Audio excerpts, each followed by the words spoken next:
D-Mart continues to be the cynosure of all eyes. The stock, in fact, has skid more than 2% intraday. The news here, or the big headline here, is the fact that D-Mart has seen its first store closure.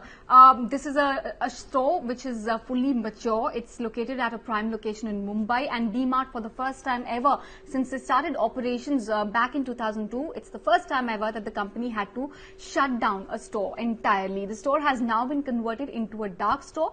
What essentially these dark stores are, they're typically a retail outlet or a distribution center that caters exclusively for online shopping. So this particular branch located at Mira Road will now act as a local fulfillment center.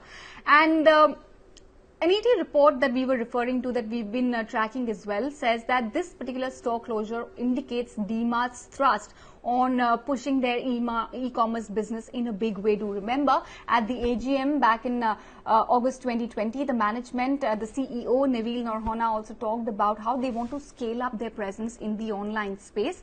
And this seems to be a step in that direction, at least as of now, what we're looking at.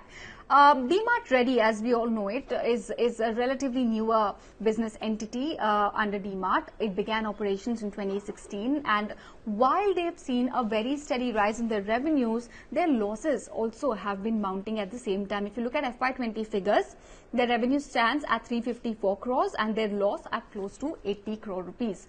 DMart during lockdown definitely saw a very solid surge in demand, about 4 to 5x, but ever since the unlocking started to happen, they've really scaled back their e-commerce operations because of logistical issues. The management has also said, at the AGM that at this point of time, they may not have the right infrastructure or adequate infrastructure to handle heavy traffic on both brick and mortar as well as the online platform.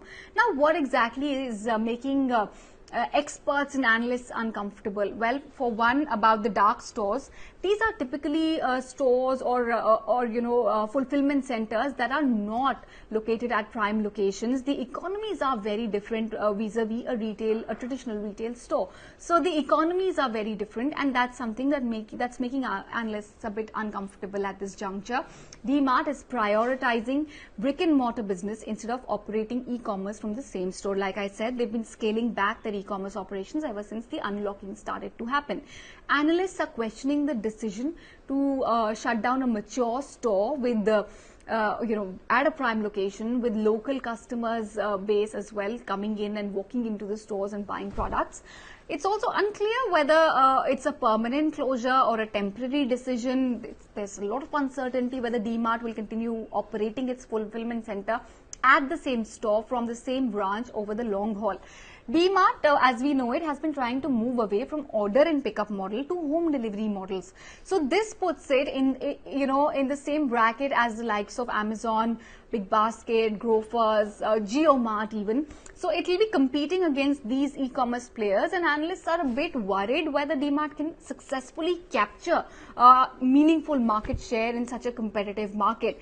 They're also concerned if instead DMart should actually be focusing on opening more physical stores. This was also something that they have been a bit wary of.